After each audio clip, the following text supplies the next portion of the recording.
Hello, everybody. Welcome back to Parental Advisory, Chronicles of a Sandwich Generation. Look, we're so excited to continue our conversation from the last episode and talking a bit about how we moved from the DMV chilling there to now chilling here. Yes. And look, here's what we're going to do. We're going to be talking a little bit more about our parents, your grandparents and my parents, and how we were able actually to move them. So I'm here today with my fabulous daughter, hey, Tori, and my oh so sassy mama. Yes, and we're going to take you on an unforgettable ride today. I mean, it is about a major feat to try to get your parents to relocate, to sell everything that they have, to leave their life that they knew as of 40 and 50 years in one place. Friends. Absolutely, all of that. And so we're going to talk about how we were able to really navigate those uncharted waters and how we were able to convince, more so my dad. I had mom and hello, but it really was a life-changing move for them. And we're going to talk about everything that we experienced and the things that you probably are familiar with too if you've ever had to do that. Yeah, and how, honestly, it affected 3 generations. It did. So how we navigated as a family to essentially selling our family home and redefining what our future looked like as a clan, as a Davis clan. So you have been officially advised. Parental Advisory starts right now. Okay, so I have a story time. Okay, all right. So we threw a surprise party for my grandfather on his 80th birthday? 79. The surprise was for his 79th? 79th birthday, yes. Why wouldn't we surprise him for his 80th? It was actually because my dad, it was his 3rd year here, and he had never, ever in his life had a surprise party. So I didn't care what year it was. Okay. I was just like, let's just do it. And I made it happen to where we were able to invite all of the family and friends, previous supervisors and all of that to be able to come down and do it. So when he turned 80, we didn't do as much. Remember, I took him to the equestrian center. We spent that day. But the 79th birthday was, let me give this man a surprise birthday party, because if I do it at 80, he might be expecting it. 79, he wouldn't. Oh, we got him real good. We did. And that was where I think he saw the potential when all of our family flew down. Yes. And we were all in the same house, and he legitimately was surprised. He had no idea. Did not see it coming. That's right. I think that was where his heart was kind of softened a little bit. And I remember, I forgot the story now because life happens and I forget. But I say this to say, there's a song on my heart. That's what it was. During that weekend of Papa's birthday, my uncles and I and some of my cousins, we were all deciding what we wanted to say during our speech to Papa and what this moment of the family kind of presentation we were going to do. Jesus. So I have an uncle that loves to sing, and I too love to sing. And typically at family gatherings, we will, we'll say a prayer and we'll do like a family song. This particular occasion, my Uncle Joe wanted to do a special family song. And the rest of us were kind of like, we weren't in the mood to like rehearse, and like we weren't gonna be the Jackson 5 this time. We just wanted to chill and have fun. And I remember Uncle Craig was like, well, Joe, it sounds like you got a song in your heart, Joe. You do the song. It sounds like you got a song in your heart. Everybody else have to sing because you want to sing. So for the sake of that, I have a song in my heart. Okay. Okay. What song you got in your heart? One of me and Papa's favorite songs, and I think it speaks to him kind of getting in this groove. It's called Ain't No Stopping Us Now by McFadden and Whitehead. That's right, yeah. It's old school right here. Yes. Ain't no stopping us now. We on the move. That's right. There's been so many things that's held us down. But now I feel, Mom, jump in. Times have finally turned around. You got the song in your heart. I ain't had the song in my heart. Well, I say that to say that when I think about a theme song for Papa and his transformation, I think what kept him going and what perhaps may have seen him through was the love and the support from us, reassuring him and kind of just checking on him. I know the grandkids, we were making sure that Papa was okay. Yeah. And for him and I, me and Pop have like our secret relationship, our own little special relationship, I should say. And we get in his pickup truck and we just blast songs and sing to the top of our lungs.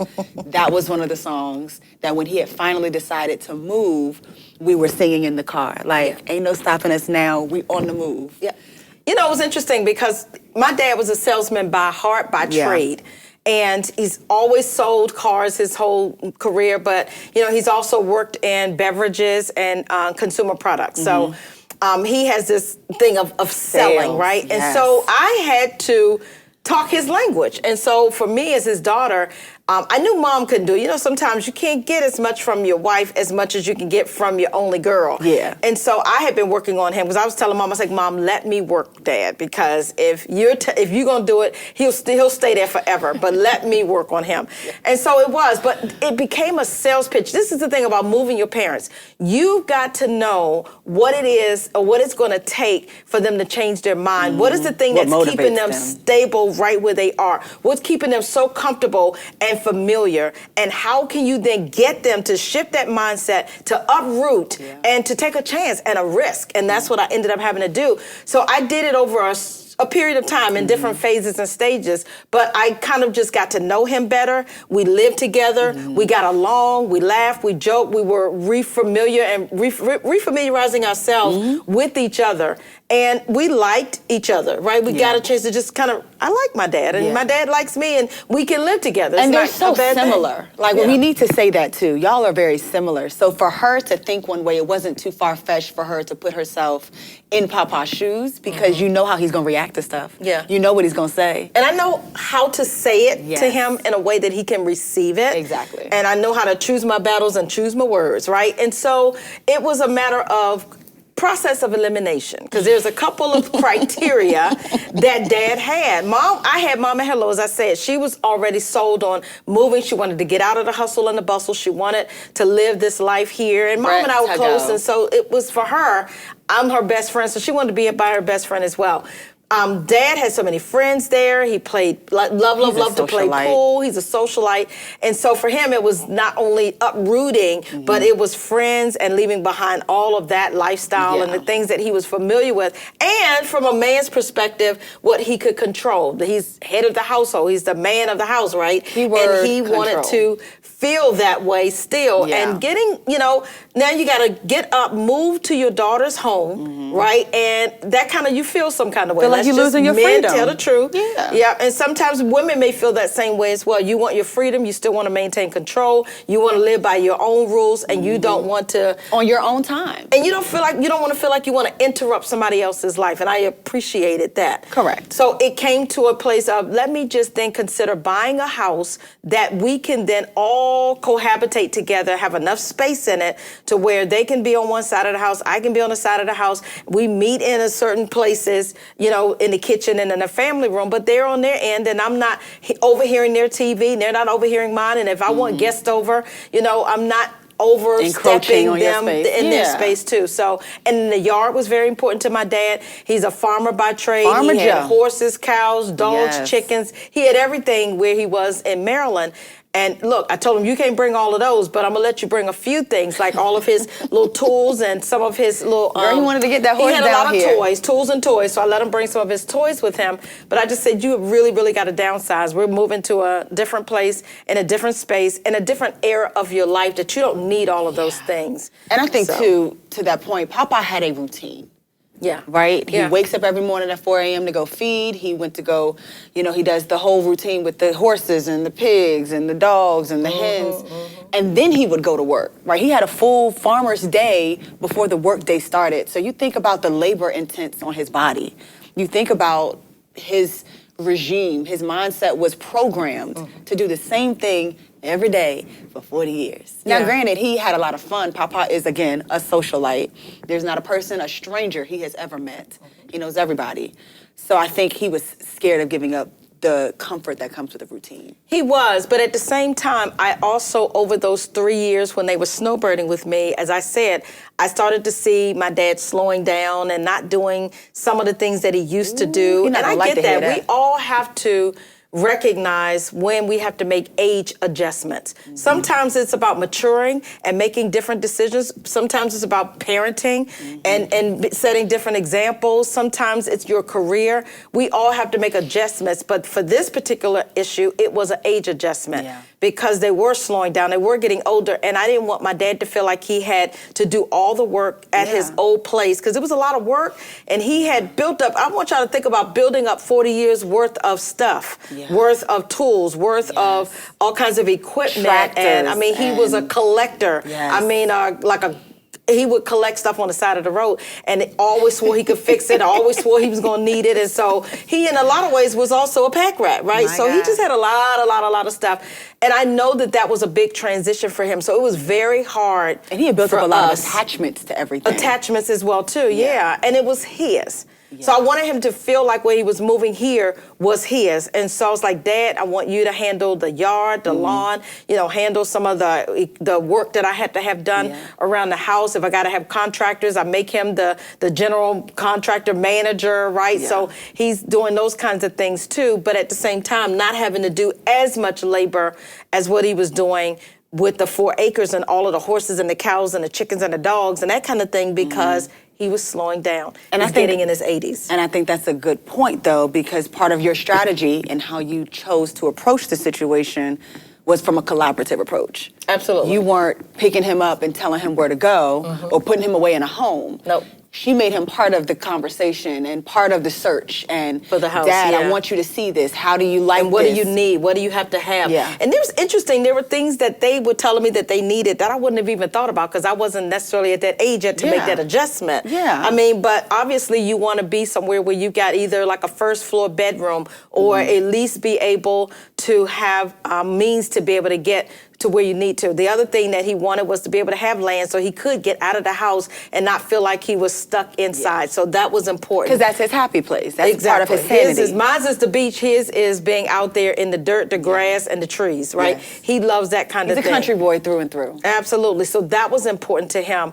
I mean, and the other thing too was, simple things like, it was like, we need to have a toilet that's tall. We don't want to have one that's low. I didn't know because about they this. didn't want, because when you get older, you can't sit down as fast as you used to, and you don't want to take a chance of falling. So if not, you have to get some of those railings to hold them. Same thing in the shower. So for example, I had to make sure that I had a walk-in shower for them versus them having to be able to step over into the shower, because my mom had double hip surgery. So it's those kinds of things that you got to think about with your parents. How cognizant are they of their aging?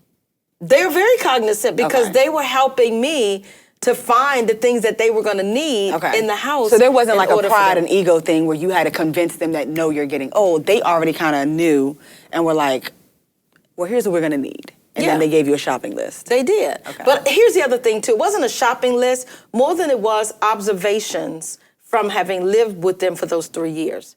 So in my previous house, I had low toilets.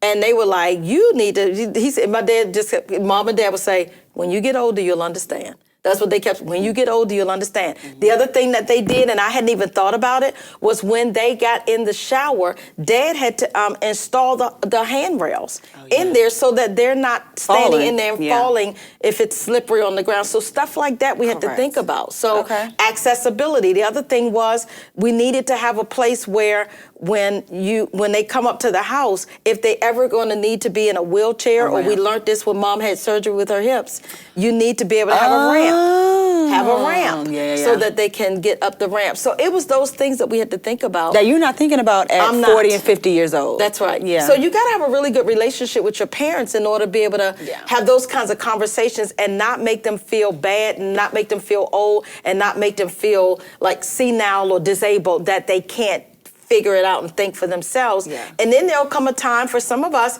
where your parents, you do have to think for them. You do have to plan for them, because some parents, age differently, and some of them have different ailments, and you got to be a part of that as well, too. And you have to have the tenderness and the emotional intelligence to know how to deliver harder news. Absolutely. And to have those tougher conversations. It's got to be in the tone. It's got to be at the right time. It's got to be the right words, and it's got to be in a way where it's kind of like what we do with men anyway. I do it anyway. Make them think it's their idea. And a lot of this, I helped them to think it through, but I helped them to also believe. Guide the thought process. That's exactly right. Yeah. And so I gave him enough of all the things that he needed so that whenever we finally found a home that they felt comfortable that they could uproot, sell everything, and move here, my dad called my brothers and he's like, your sister, and he said, I'm done. He said, she has stuck a fork in me, and every resistance, every excuse, she snatched away. I gave him the opposite of it. And so that's how I was able to convince him to come. Not only that, then when my brothers came down and they all saw, oh, this is really nice, this is perfect for Dad, it's the space that they're gonna need, and we won't be on top of each other. This is a better place than where you have right now. This is a place to retire, rewire, and it's a place where, you know what, you come, you stay, you live your best life, and you move on to your next life. So they were happy. So the fact that all the family got in behind each other, and everybody was like, this is the best place for him. They were too. Even some of his friends, he was showing pictures of it. And they were like, man, you'd be crazy not to move down there. And so it was all of those things. And it became more of, man, your daughter gonna do that for you? Bingo. Man, your daughter, man, I don't know if my kids would do that. Yeah. And so that was Papa the other had thing. to realize what he was really getting a golden ticket. And I know it was sad. It was bittersweet. But it was a chapter closed, but it was a newer chapter open and a better chapter. And I know he appreciated the fact that, and he would tell me he would get choked up. Papa cries very easily, out of strength. Okay, but he wears his heart to a degree on his sleeve, especially with us. I'll say with us. So he would share with me like, I'm just so thankful that I have a daughter that would do that. Yeah, that has a daughter that thinks so highly of her parents, to consider them, and then to move us here. But it was a transition period, and it was a trial period. Yeah. Because living with them, I just think everything was done in such a way that it allowed me to see, it allowed them to see. We got a chance to test, to try, and see if it would work over those 3 years.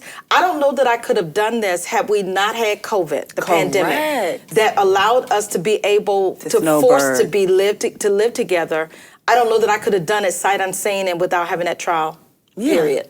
Because it could have been really bad. Yeah. And it's kind of like living with somebody before you get married. You need to know what you're getting into. And I think with those two, you got a chance to see, are we compatible under the same roof? That's right. How do we have the same cleaning practices, right? Do we have the same curfews, the same wake schedule? You're a morning person, they're morning people, so it works out. Also, let me tell you what else was really important. I am at that stage and age in my life where I am getting those night sweats, and I need the temperature to be down at night to, like, when I'm sleeping, I need it to be like at 65 because I don't want to wake up in a hot sweat, really. Jesus be a blanket. And my parents, as they got older, their blood is thinner. And they're like, look, we need to have a temperature like 75 and 78. And that couldn't work if we were in the same room area and that kind of thing. So it was great that they had their end of the house where they could change their temperature and I could do mine. So it's those things like that we've had to ebb and flow. Yeah. We've had to adjust along the way. And we now talk. And there are things that, for me, I need, and there are things that they need. And we just adjust to make it work. So I just wanted to leave you all with a few takeaways about how you all perhaps can apply I'll give you the top two changes, top two ways that we address these changes, the ways that my mom approached bringing these changes to them. Maybe three. Yep. So what was your first one? Mine is be flexible, right? Okay. Again, don't get caught up in a set way it's got to be done. And it can't be your way, and it can't be their way. It's got to be our way in the ways that we can work together. That's one. Okay. Second one we agreed to was honesty. Just being realistic and being able to have tough conversations in love.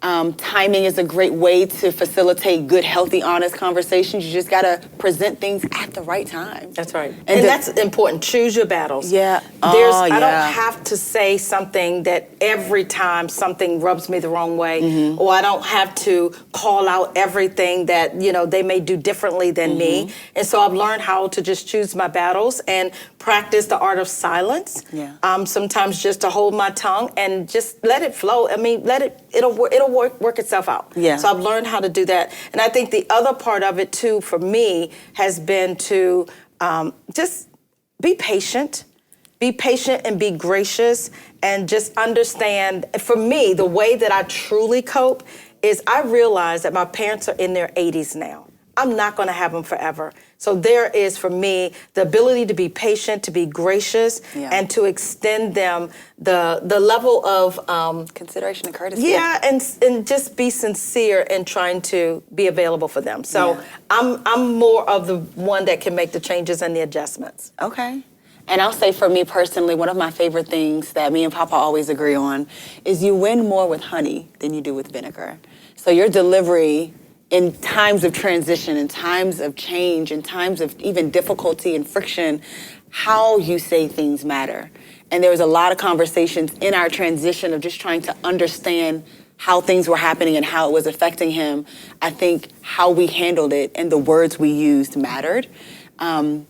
And knowing who your person is. You got to know your audience, right? That's right? So I know what her dose of honey is, you know, and I know what her dose of vinegar is. So you have to know that about your people as well. And so now you are kind of caught up to where we are. So we're fresh into 2024. We're getting ready for the holiday season now. We have 1 year under our belt living together in this sandwich generation. So we're super excited. Now you get to see the days in the lives, the stories that come alive. The adventures, and some of the real lessons learned every day that we deal with, the things that we laugh about, the things that sometimes I just have to go pray about. Right. And then the things that you call me and just be like, girl, let me tell you what your grandparents did today.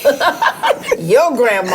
Exactly. Yes. Okay. But it's all in love and it's all in fun. And we're just grateful to have them. So again, thank you for listening in. Don't forget to like, share. Don't forget to follow us. And don't forget to continue tuning in. And if you've got some great tips for us, put it in the chat. Put it in the chat, or you can email us if you have a letter or a story you want to share. That's right. We're accepting those at shirleyandtori@gmail.com, and we want to hear from you. So, until the next time, this has been Parental Advisory, Chronicles of the Sandwich Generation, and we hope you have an amazing week.